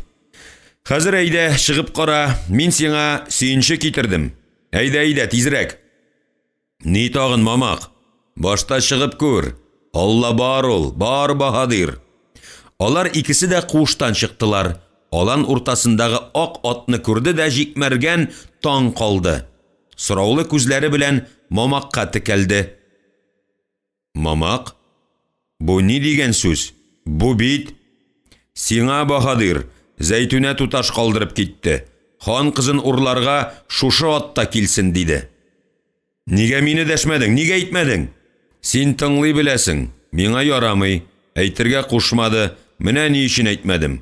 Миңа калса, Баһадир, ул кыз сиңа гашыйк булгандыр. Ат башына ат китереп китү генә түгел бу. Мәхәббәтен шулай сиздерүедер. Җикмәргән азатына җавап бирмәде. Бүләк ителгән атка таба омтылды. Ат башта чит кешедән ятсыныбрак торды. Иллә Җик атларның телләрен белмәсә дә, аларга йомшак итеп дәшә белә. Бик тиз ышанычын яулый торган иде. Ул әкрен генә толпар янына килде дә ял астыннан сыйпады. Сөйләнә, муйныннан сөйде, колак артын кашыды. Ат пышкырып башын чайкап куйды да, ашарга ирек бир дигәндәй үлән чимшенергә тотынды. Бәйрәм ашы кара каршыгына булды бу ат, Мамак. Үз атымны артыкка бирергә туры килердер. Артыкка түгел, атны сиңа атап бирде. Аннары безгә һәрбер безгә җайдак ат кирәк, Баһадир. Менә синең җайдак атың булды. Анысы җайланыр, Мамак. Tağın ni диде туташ? Киләм димәдеме? Менә анысын әйтмәде Баһадир. Иллә килер ул, булай булгач. Килер. Күрәзәлек итәсең. Үзе белән әмир азатларын алып килсә, менә анысы булмастыр Баһадир. Мәхәббәт малга сатылмый. Күңелем белән сизәм. Ихластан йөри ул кыз бала. Димәк, мамак, хан кызын безгә урларга Ходай үзе кушкан булып чыга. Әгәр дә мәгәр ушбу көннән Башман Баһадир сеңлесе синең өчен Хода үзе икән, кушкан булып чыга Баһадир.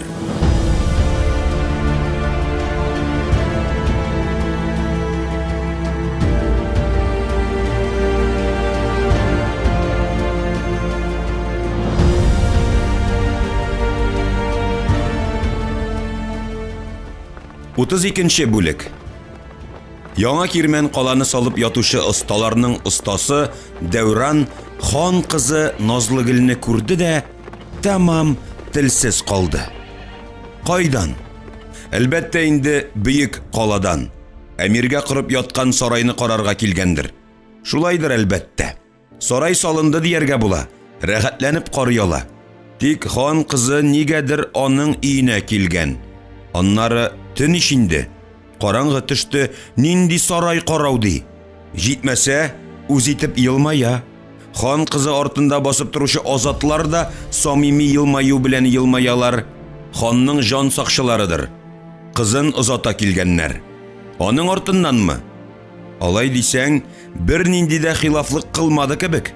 Жан сакчыларда өмет юк, кыюлар, кансызлар. Хан буйырса, теләсә кемне кылышка алырга торалар. Сарайны карарга килдегезме? Дип сорады оста Дәүран. Сиңа килдем. Ничек бер үзең яшисең икән, диде ниһаять Назлыгөл. Сарайны карарга да. Күрдегезме соң? Күрдем, бик ошый, матур, мәхәббәт, иркен, диде хан кызы башын шия төшеп. Сәлам, оста Дәүран, диде азатларның берсе. Дәүран аны шундук таныды. Әллә танымый тора инде? Таныдым. Нигә танымаска, диде оста. Рәхим итегез, түрдән узыгыз. Хан мәргәне сиңа әйтәм. Таныды димәк. Менә нәрсә оста, диде Җикмәргән, Дәүранның терсәгенә кагылып. Хан кызы Назлыгөл синдә калып торыр. Сарайда әзер түгел икән әле. Миндә? Синдә оста. Җикмәргәнне оста Дәүран шынлап та белә һәм күргәне бар иде. Әмма соңгы вакытта аның турында әллә нинди хәбәрләр сөйли башладылар. Имеш, абасыннан качып йөри икән, абасы белән хан мәргәнне эзли икән. Кыскасы, хан мәргәне кашкынга әверелгән имеш. Абасы Тубыкбай хәтта энесе башына 1000 алтын вәгъдә иткән дигән сүз дә ишетелде. Гайбәт кенәдер, юкса хан кызы белән остага килеп кермәс иде, җитмәсә кич якта, караңгы төшкәч. Димәк, Җикмәргән Сәлим ханның 1000 башы, жан сакчысы. Бәлкем 100 башыдыр, кызын сакларга куелгандыр. Кичерә күр Җикмәргән, мин бер нәрсә дә аңламыйм. Ни бу? Ишек яры торучы азат кем? Дәүран Җикмәргәннең колагына иелә төште. Хатын кызга охшаган диюем. Күзең очлы икән оста. Ул чынлап та хатын кыз. Башман Баһадирның сеңлесе Зәйтүнәдер. Нишлисең? Хәрбиләр киеме ярата. Назлыгөлне ул алып килде. Күңелеңә авырала күрмә тагын. Кәтип Хафиз шәкерте Зәйтүнә Назлыгөлне миңа алып килдеме? Күрсәтергә? Куй әле шул гаҗәпләнүеңне. Зәйтүнә хан кызы Назлыгөлнең ахирәте. Назлыгөл аңа сиңа булган мәхәббәтен шишкән. Һәм менә без монда. Ничек монда? Бу бит Җикмәргән. Курыктың оста. Шайтан манарасында хан жан сакчыларына кылыч күтәрергә курыкмадың. Монда котың алынды. Тиле биткән. Хан кызы сине ярата. Һәм ул сиңа бөтенләйгә килде. Ишетәсеңме? Ярата. Әйе, мин бөтенләйгә килдем, Дәүран. Бөтенләйгә, диде хан кызы, һәм егетләр ягына таба ымсынып куйгандай итте. Мөмкин хәлме бу, Назлыгөл? Мөмкин хәлме? Моның өчен иртәгә үк синең дә, минем дә... Нигә син булай куркакландың, Дәүран? Шайтан каласында баш күтәргәндә бер үзең бер көтү хан азатын куып йөргәнсең диләр. Анда мин ишләремне якладым, җикмәргән. Монда мәхәббәтеңне якла. Мәхәббәтемне? Әйе, ул сиңа килде, оста Дәүран. Үзе килде. Ни каттың? Табын хәстәрләр идең ичмаса, диде җикмәргән хуҗаның иңенә кагылып. Без юлдан килгән кешеләр. Хезмәтче малайың юкмы ни? Юк, мин үзем генә яшим. Зәйтүнә, диде җикмәргән. Яле, өйгә ия булыгыз. Кая, ризык нигъмәтләрең бармы? Үзең дә булыш кызларга оста. Юк, мин үзем, сез кунаклар, диде оста кабалана төшеп. Андый эшне хатын кызга тапшыру хәерлерәк булыр, оста. Катышма син аларга, хәстәрләсеннәр. Барысына да ышанырга була иде. Әмма хан кызының үз янына кашып килүенә һәм үзе әйтмешли бөтенләйгә килүенә җикмәргән хан жан сакчысы шаяртадыр әле. Шаяртмаган хәлдә ул турыда хәтта уйлавы да куркыныч иде. Күп тә үтми кызлар ир-егетләрне түр якка чакырып алдылар. Оста Дәүран хан кызына уяла тартына гына күз төшергәләп алды. Ышануы кыен иде.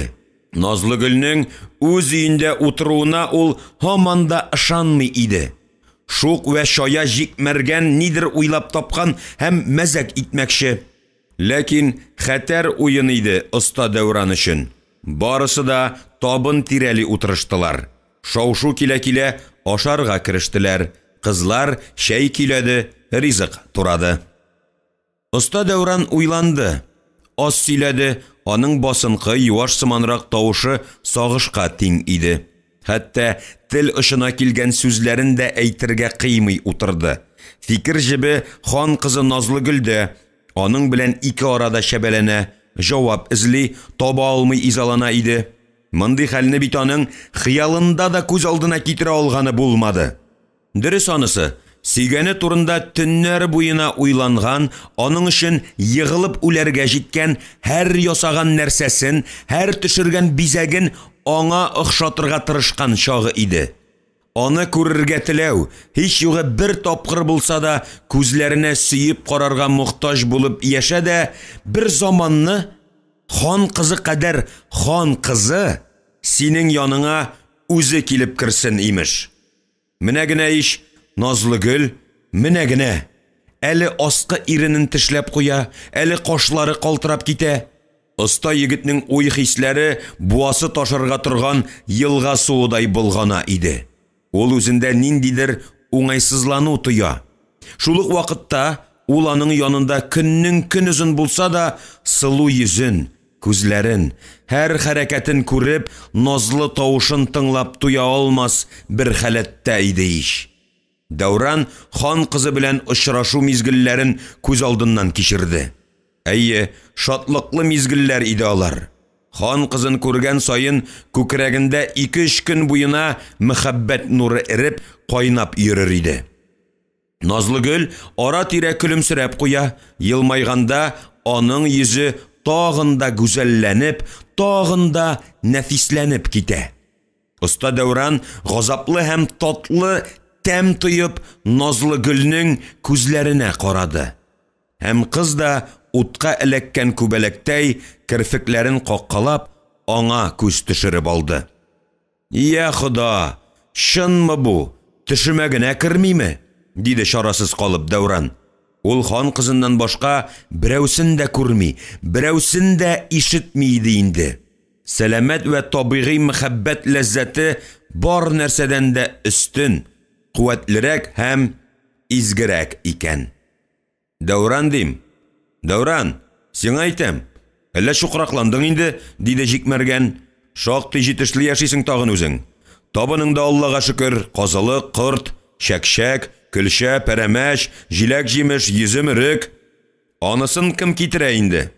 Тархан тырыша, ипле кеше, игелекле. Үзең игелекле булганга игелекледер, диде җикмәргән. Җитешеп утырыгыз, барысыннан да, өрегеннән дә, хөрмәсеннән дә. Кызлар, егетләр, сез дә, диде ниһаять айнып киткәндәй оста Дәүран. Күрәле моны, назлы гөлем былбылым деген жүләр беткән. Ул сиңа бөтенләйгә килде. Һаман ышанмый тора инде әллә? Килешермисең, алай, җикмәргән? Килештерербез. Бераз дөньялар тынычлансын, аннары никах укытырбыз. Мин сиңа чынлап та бөтенләйгә килдем, Дәүраным, диде хан кызы Назлыгөл һәм йомшак кына егетнең кулына кагылды. Дәүранның йөзенә кайнар кан йөгерде, борын очына тир бөршекләре тибеп чыкты, оста егетнең күңеле наз вә ләззи хис белән тулды. Илле авызын ачып сүзен әйтә алмады. Ни әйтсә дә шын булмас кебек иде. Ул талгын бер изрәткеч рәхәт тоеп утыра бирде. Мин сине шул кадәр сагындым, Назлыгөлем, дип уйлады ул, ни кылырга белми. Сагындым, җан кисәгем, сагындым. Кичер мине хәлеңнән килсә. Әле булса ышанмый утырам. Бүген кичтән синең белән булсам, иртәгә үләргә дә ризамындыр. Тик алай дип әйтә алмады. Бары тик: Назлыгөл, шынмы бу хәл? Шаяртып кына маташмыйсызмы? Шын булган хәлдә мин ни кылырга тиеш, диде. Атам мине эзләп тапса кичермәс, сине дә, мине дә. Мин беләм, абам Әмир хаҗи сине кыллыктан азат итсә дә, син һаман атамның кыл шурасыдыр. Менә мин килдем хәзер сине азат итәргә. Мәхәббәтем белән. Мин сиңа малай булып килдем. Без дусларым белән киңәш иттек инде. Шау-шулар тынганчы, мин синдә малай булып хезмәт итәм. Иртәгә үк миңа малай киемнәре алып кайтасың. Шулаймы, Җикмәргән? Зәйтүнә Җикмәргәнгә кияүгә чыкты. Никах укыттылар. Зәйтүнә ахирәтем килгәләп йөрер. Танысалар, танымаслар. Хан кызының оста Дәүранда йомышчы малай булып торуы кемнең башына килер? Каланы салып бетергәч, атам сиңа ирек бирер. Никах укытырбыз. Аллаһы Тәгалә буйырган булса. Хәлләр шынга таба бара иде. Мәгәр Дәүран алдагысы турында уйларга курыкты. Аның янында әлегә кадәр уй хыялында гына йөрткән хан кызы Назлыгөл һәм аңарда малай булып торачак. Әйтсәң, һич кем ышанмастай хәл. Билләһи. Караңгы төшеп килгәндә килде дә кирде. Килеп кирде дә калам, диде. Тәвәккәл иде хан кызы. Дәүран Назлыгөлнең кулын кысты. Хан кызының кулы йомшак, әмма шишмә судай салкын иде. Бу куркудан гына дип уйлады Дәүран. Кем урлады сине, Назлыгөл? Җикмәргән, аның ишләре, ахирәтем Зәйтүнә. Алар кайдасың? Сакта, оста Дәүран, сакта. Безне монда берәү дә күрергә тиеш түгел. Назлыгөлне урларга Зәйтүнә кытыртты Дәүран. Рәхмәтең аңа әйт, диде Җикмәргән. Я, безгә китәргә вакыт, Зәйтүнә. Никах укып кавышсагыз, хан кызының туен бергә итәрбез. Әлегә Назлыгөлнең исемен онытып тор. Исемен аңа Зәйтүнә бирер. Тансык атлы малай син, Назлыгөл. Ошыймы исем? Тансык. Ул миңа чынлап та тансык, дусларым, диде Дәүран. Димәк, килештек. Җикмәргән, Зәйтүнә, сезгә булган рәхмәтемне кылынасы кылынды инде, оста. Кызны син алдың, мин бирдем. Хуш, хан кызы, дип баш иде дә Җикмәргән ишеккә таба юнәлде. Зәйтүнә ахирәтен кочагына алды, колагына нидер пышылдады. Аннары кызлар битләрен биткә куештылар да саубуллаштылар. Ишек ябылды, өйдә тып-тын булып калды. Кеше булганда хан кызы да, Дәүран да үзләрен кыюрак, иркенрәк тоталар иде. Үзләре генә калгач, нигәдер бер-берсенә күтәрелеп карарга оялып тордылар. Аннары хан кызы табынны җыештыра башлады. Дәүран аңа булышырга тотынды. Алар сөйләшмәделәр, ризык нигъмәтләрне ашъяулыкларга төрделәр. Куллары кулга тиеп киткәндә, колак очларына кадәр кызарыштылар. Шуннан соң Назлыгөл түр якка кирип китте. Бер үзе калган Дәүран гүя күккә ашты. Йылдыздан йылдызга сикерде, болыттан болытка күчте. Назлыгөл түр яктан килеп чыкты һәм: "Өй үзеңнекеме, Дәүран?" дип сорады. "Үземнеке булмый, әйтәм бит, әмир рөхсәт итте. Киләсеңне белгән булсам, диварларыма аккыш сүрәтләре төшергән була идем. Беләсеңме, Назлыгөл, кичә мин сине төшемдә күрдем. Менә шул өйгә килеп кергән икәнсең дә, түргә узарга кыймый торасың икән, имеш. Дәүран кызның үзенә таба ымсынып куйганын күрде дә, кулына эләктереп алды. Һәм хан кызын зырылдатып әйләндерергә кереште. Озак әйләндерде. Такмак әйтә. Болгар иле кызлары шикләүкләр ашыйдыр. Идел суы язларда ярларыннан ташыйдыр. Шәһри Болгар будайлары татлыдыр күмәчләре. Шәһри Болгар гүзәлләре татлыдыр бикәшләре. Шәһри Болгар манарасы 80 баскыч менәседер. Анда менгән ирләрнең кан сугышка керәседер. Сарай сала ташчылар, бал җыядыр балчылар, хан кызына гашыйк булган дивана баш осталар. Ханиямның өйедер, Назлыгөлнең көйедер, азат иткән кыл шурасы хан кызына сөенер. Төшер Дәүран, син сөенә тор, ә мин иңне карыйм. Бир әле шәмеңне. Назлыгөл диварларга төшерелгән бизәкләрне карарга тотынды. Матур иде нәкышләр. Төрле төсләргә дә буясаң, әлбәттә инде бизәкләрне аңа багышлап төшергәндер. Һәр шәшкәгә жан өргән сайын аны күз алдында тоткандыр. Шулай ук булмаса да, шулай дип уйлавы рәхәт иде Назлыгөлгә. Сүрәтләр бүлмәләргә тансык ям бирә. Дәүран сөйгәне артыннан йөри. Һәр сүрәтне янә күздән уздыра. Хәтерли, өйне салгач һәм бар нәрсәдә әзер булгач, аның өйен Әмир Хаҗи үзе карарга килде. Кала ил башы һәр сүрәт вә бизәк янында туктап, озаклап карап торды. Ахыр чыгып киткәндә, хәзер өйләнергә дә була. Күзең төшкән кызың булса әйтерсең дип, гүя фатиха бирде. Дәүранның ул хакта уйлап та караганы юк иде. Күңелендә гел Назлыгөл. Башкаларны ул күрмәде дә, күрергә дә теләмәде. Назлыгөлдән башка хатын-кыз аның өчен юк иде. Бүген аның өчен күк капусы ачылды. Хан кызы Назлыгөл үзе килеп керде. Күптәнге хыялы тормышка ашты. Аның гына түгел, әнисенең дә хыялы. Анасы мәрхүмә дөрес әйткән булып чыга. Түшәктә ятканда хан кызына өйләнерсең дигән иде. Фәрештәнең амин дигән вакытына туры китереп әйттем әллә? Хак тәгаләйш, хан кызы чынлап та аның өендә. Оста Дәүран ишекне барып бикләде. Иртән иртүк какмый-шакымый кала Тарханның килеп керә торган гадәте бар иде. Керми торсын әле. Кала тиз үсә, төрле яктан халык күчеп килә, һәр кайсы урын сорый. Кала Тарханы аларны башта оста Дәүранга җибәрә. Өй зурлыгын аның белән килешкәч кенә Тархан теге яки бу урынны йорт салучыга бирә. Тарханның җитеп килгән 3 кызы бар. Шуларның берсен оста Дәүранга кияүгә бирергә йөри иде. Тархан остага белдерми генә өй салучылардан кул ышына ришвәт ала. Ул ничә тапкыр инде остага акча тәкъдим итте. Әмма Дәүран якында килмәде. Шуңа күрәмедер Тархан остага килүен ешлатты.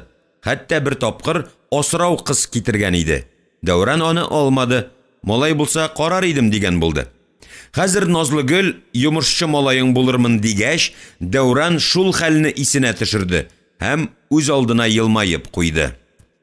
Дәүран сүзсез генә Назлыгөлгә карап торды. Гүзәл иде хан кызы. Шушы гүзәлне йомышчы малай итеп күз алдына китерүе кыен иде. Кем ягыннан алып килгәндер бу тамаша гүзәллекне Назлыгөл. Иллә Булгарда хан кызына гашыйк булмаган егет табылмастыр. Күзләре гүяки кара йөземдер. Кашлары карлыгач канатыдай кыйгаштыр. Алтын төсендәге шәчләрен 2 толымга үргән дә бер толымын күкрәгенә төшергән. Башында инҗеләр тезгән калфак, кулында зөбәрҗәт ташлар утырткан беләзек, бармакларында якут кашлы йөзек. Малай булса, буларның берсе дә калмас. Мин түр якта йоклармын, Дәүран. Ә сиңа урынны алгы якка җәярмен, диде хан кызы, күзләрен күтәреп карарга уялып. Дәүран сүзсез ризалашты. Ул көтәр, сабыр итәр. Килер бер көн, хан аңа да ирек бирер. Һәм шунда ул аңа өйләнер, никах укытырлар.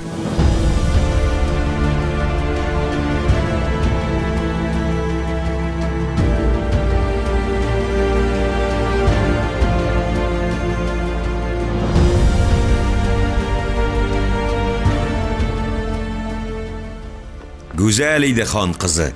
Шушы гүзәлне йомышчы малай итеп күз алдына китерүе кыен иде.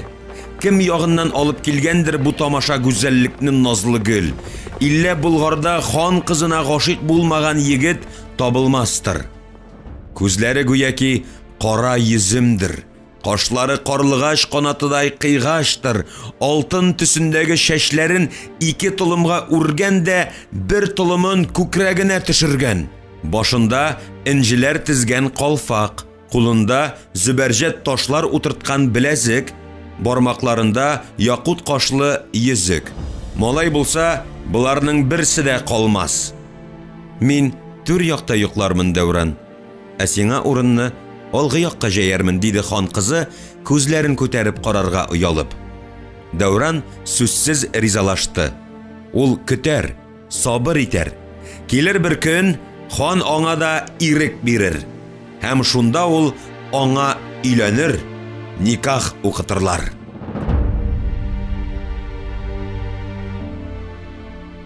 Утыз өченче бүлек. Икенче көнне иртән оста Дәүран сәүдәгәр кибетендә утыра иде инде. Оста егет уяла тартына гына малайлыкка алган уланга кием салым сорады. Күпне күргән сәүдәгәр оста егеткә ышанды да, ышанмады да. Шул ук вакытта егеткә ышанмаслыкта түгел иде. Хан кылына малай тоту ярамый дигәннәре юк. Тыелмый, тота бирсен. Кием ни ул? Кием табылыр. Ихтирамга лаек оста кеше. Калада кырласы иләрнең сызымнарын әүвәл аңа күрсәтәләр. Урынны да ул билгели, зур биналарны да ул сыза. Сәүдәгәр оста каршына яшенә карап малай салай өчен кием чыгарып иде. Дәүран киемнәрнең үзе теләгәнен сайлады. Түбәтәйне дә ошатты, бишмәт күлмәкнең дә арурагын алды, сырманың да килешлесен тапты. Ләкин хан кызын ошбу сырмадан күз алдына китерү кыен иде. Сәүдәгәр иң соңыннан итекләр чыгарды һәм иң әйбәтен сайлап бирде. Җитмәсә, Дәүранның кутын алып, "Мондыйларны беләсең килсә, туган каем, хан кызлары гына киядер", диде. Инде Дәүран, "Миңа бу киемнәр кызлар өчен түгел, малайга, йомышчы малайга кирәк", дип аклана башлагач, хәйләкәр сәүдәгәр үз алдына елмаеп куйгандай итте һәм шуның белән оста егетнең янә бер кутын алды. "Нигә ул малай сиңа?" диде сәүдәгәр. "Малай тотканчы өйлән, хатынга җитә буламы? Тот та өйлән, оста." Дәүран каушый калды. Тизрәк китү җаен карады. Иллә сәүдәгәр кулыннан тиз генә ышкынып буламы? Сатучы останың беләгенә үк ябышты. "Тукта әле, ашыкма әле син алай, оста егет. Телисеңме, үзеңә Алиһәдәй кыз табып бирәм. Бер кашык балда инде менә, кабасы да йотасы гына. Мәшәкате булмас, яучы мәшәкатьләрен үз өстемә алам. Беләсеңме кем кызы? Әнә, күрәсеңме булакның теге ягындагы яшел түбәле йортны? Кем йорты дип беләсең? Сәүдәгәр Бакыргали йорты. 4 кызы бар, 4-се дә тутырган тавык кебек мөлдерәп торалар. Бигрәк тә икенчесе, һай, бирсә бирер икән Ходай шибәрлекне хатын кызга. Шуны күрсәм, 2-3 көн йокыдан калам, төшемә кереп интектерә балакаем. Минем дә кызым бар иде, былтыр вафат булды. Йыгладым инде үз өчен балакаем. Әнә шул кызыма охшаган 2 тамчы су инде менә. Яшьли киткән кыз бала, бигрәкләр кызганыч икән, кызганыч. Акыллы, сабыр, тыйнак иде үзе. Менә шул кызның бирнәгә сандыгы калды. Курыкма, оста, мин аны кыйммәткә бирмәм.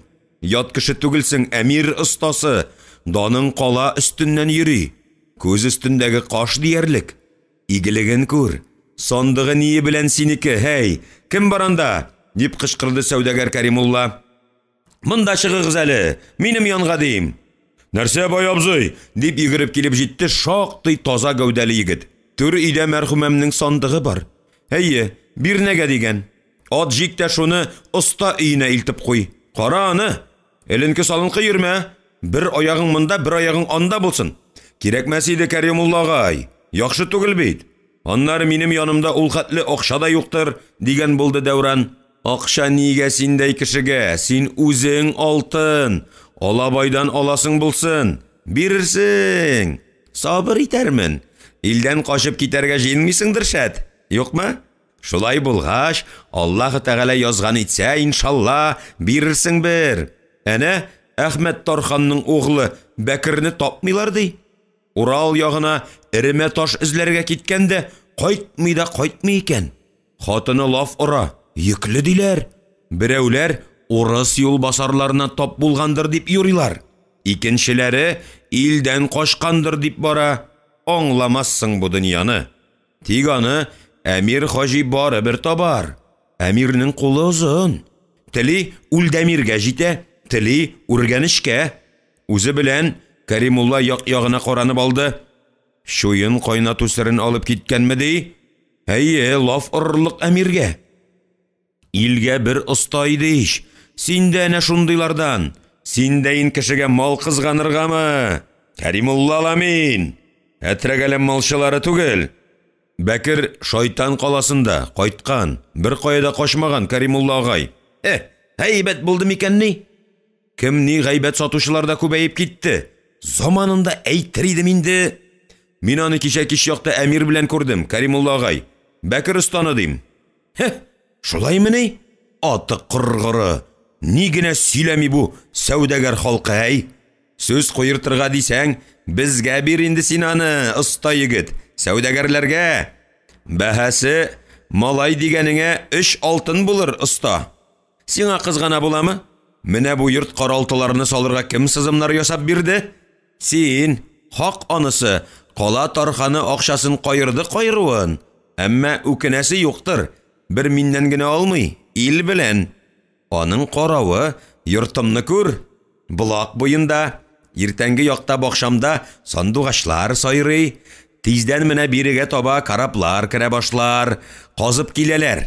Казан елгасын Кабан күленә тоташтырмакчылар. Әмиргә син киңәш иткәнсең диләр. Хак димәк, син? Йортымда кәттә булды. Булак буйлап караплар да керә башласа, лафа булыр оста. Аннары көттә тур, Болгар кала сәүдәгәрләре бирегә таба агыла башлаячак.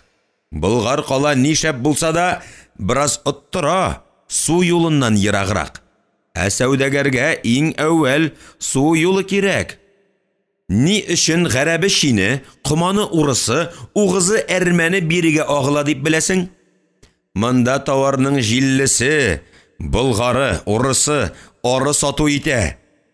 Тиреләрнең затлысы, балларның татлысы, кызларның сылуы кемнәр кулында? Төньяк сәүдәгәрләрендә. Менә бу тирене кара син, кара, җем-җем итә. Көмеш тә көмеш, бу да көмеш, алтын бәһәсе тора. Алып җибәр, эй оста, киләчәк бишәңә. Юк, Кәримулла агай, булмастыр. Миңа бер нинди дә тире кирәкми. Аннары минем хатыным да юктыр, өйләнмәгән әле мин. Өйләнерсең, ат аунамый егет өйләнми тормый. Кирәкми дип кырт кисмә. Кемне алсаң да, хан кызын алсаң да, ярлы ябагадан өйләнсәң дә, хатын кыз булып калыр. Хаганысы, башта аңа бер ни дә кирәкми. Әмма тора бара, теге кирәк тә, бу кирәк дия башлый. Ә инде синең халкың фигылең, гадәтең җаең билеп алдымы? Юха яландай кылана башлый. Ни тели, шуны алдыра, ни тели, шуны эшләтә. Минем андый булмады әнә, Аллага шөкер. Ә менә күрше Шакирҗан тап булды бер пәригә, үзми дә тешләми дә тик кабып тота ди. Тукта, китәсең дәме инде? Кара әле. Әйбер кара кирәксә берәүгә дә туктама, туры үземә кил. Синдәй кешегә күгәршен сөте дә табармын. Шәйлисеңдер, миндә барысы да бар. Киләйер. Әйе, эзең суытма, ни кирәксә дә. Нигә саң әле үзеңә бер ни дә алмадың? Үзең тиздән өйләнәм дигән буласың, өй каралтылар салуда акыл иясе булсаң да, сату алу эшендә сай йөзәсең икән ич оста дим. Ятсынма, өйләнмәгән дип торма, теләгән әйберең сайла да ал. Өйләнерсең бер. Йөгән салмый атны дагаламыйлар, болын шәшкәсез ир хатынсыз булмый. Шиләгенә күрә капкачы ясала. Ходай Тәгалә аны бик уйлап эш иткән. Берәүсенә таккан, икенчесеннән шапкан, бергә бер иткән. Тап таман димәк ки. Бүген Булгарда хатын-кыз күбрәк, ират азрак икән, моңа бер дә Ходай Тәгалә гаепле түгел.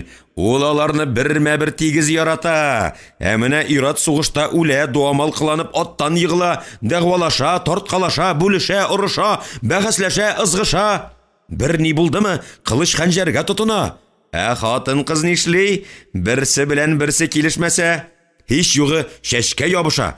Кая ул кылыч хәнҗәр? Юк ул кораллар өчен. Сине дә бик каты урыша икән диләр. Урыш, чөнки син ират, кыл мин дип торма. Кыллыктан да азат итәрләр. Капкасына күрә кодасы да булыр. Умартасы барның балы да булыр ди. Хатын-кызның уе яман булса да, куены җәннәт оста. Мин китим инде, Кәримулла агай. Әйе, бар инде, бик ашыксаң бар. Мин сине кеше җыелмасмы дип кенә тоткан идем. Хуш, беләм, күп сөйләшәм. Безнең эштә сөйләшмәсәң дә кыен. Син әнә гелән авызыңа су капкансың. Мин авыз дигән әгъзаны яба алмый интегәм. Хатын-кыз татлы сүзләр ярата. Алдына килгән ашны ашамас, әмма татлы сүзне тыңлар. Телең кызганма син аңа. Керпедә әнә сөйгәнен йомшагым дип ярата ди. Аю аппагым дип. Ни әйткән шагыйрь шул хакта? Үзең, Ходам, мине кымнан яраттың. Оҗмахың вә җәннәт белән кытырттың. Яна гына язык дип куркыттың. Кызлар миңа шәрәп вә йөзем улды. Оҗмахың калдыр үзеңә, я Раббым, дигән. Җәннәт инде ул, җәннәт, хатын-кыз куеннары оста. Әллә мәйтәм шәрәп салып бирим үзеңә? Син аны бөтенләй тотмыйсың да мени? Шәйхтән куркасыңмы? Әллә син аларны тотмыйлар дип уйлыйсыңмы? Ай, кем бар анда? Чыгарыгыз әле шәрәп шүлмәген. Кирәкми, рәхмәт, Кәримулла агай. Мин киттем. Дәүран йөгерә атлый урамга чыкты. Ул өенә йомышчыдан алданрак кайтып җитәргә тиеш иде. Күр әле бу шагыйрьнең сүзләрен ничек итеп тапкыр әйткән. Оҗмахың калдыр үзеңә, я Раббым. Чынлап та шулай түгелме соң? Назлыгөлнең килеп керүе булды, гүя күк капусы ачылды. Сарай сәүдәгәре бик кылга әйтергә булыр әле. Алып кайтсын китаплар, булмаса Кәтип Хафиздан үтенергә. Җибәрсен берничә җыру дәфтәре. Кәтип Хафиз төннәр буена китап укып утыра диләр. Дәүран бер тапкыр аңардан сорарга да иткән иде. Анасы ашуланыр дип курыкты. Укый да тик торганда елап җибәрә икән. Назлыгөл дә белә микән шагыйрьнең бу юлларын? Сәүдәгәр белсен дә хан кызы белмәсен ди. Дәүранга уку тaqы-тыкы тиде. Анасы аны Кәтип Хафизга төннәрен генә китерер иде. Кеше күрмәгәндә генә сабак бирер иде сарай кәтибе Туйбикәнең углына. Сабакны Кәтип Хафиздан Шәм яктысында алды Дәүран. Әмма алды. Укырга, язарга, исәп-хисапларга өйрәнде. Менә дигән сарайлар, биналар, өйләр күтәрә, менә яттан шигырьләр белми иде. Бүген аның бәхете аягына уралган чагы. Ни кылырга белми йөри. Тик кичәле бүгенле аны бер нәрсә борчый башлады. Никахны кем укыр? Кем кол егеткә хан кызын никахлаштырыр? Моңа бер шәйх тә бармас. Чөнки хан аны моның өчен ат койрыгына тактырыр. Тиреләй җиргә күмдерер. Тимерче Әхмәт углы ясап биргән йозакны ачканда, кабат әнә шундый уй килде оста Алпар углы Дәүран башына. Ләкин эштәге Дәүран, синме бу дигән ягымлы вә үз булып килгән тавышны ишетте дә, барысын да онытты. Барысы да асты өскә килде. Ишекне ачты һәм бусагада яшьле күзләре белән үзенә карап торган Назлыгөлне күрде дә, ни кылырга белми, кызның аягына төште.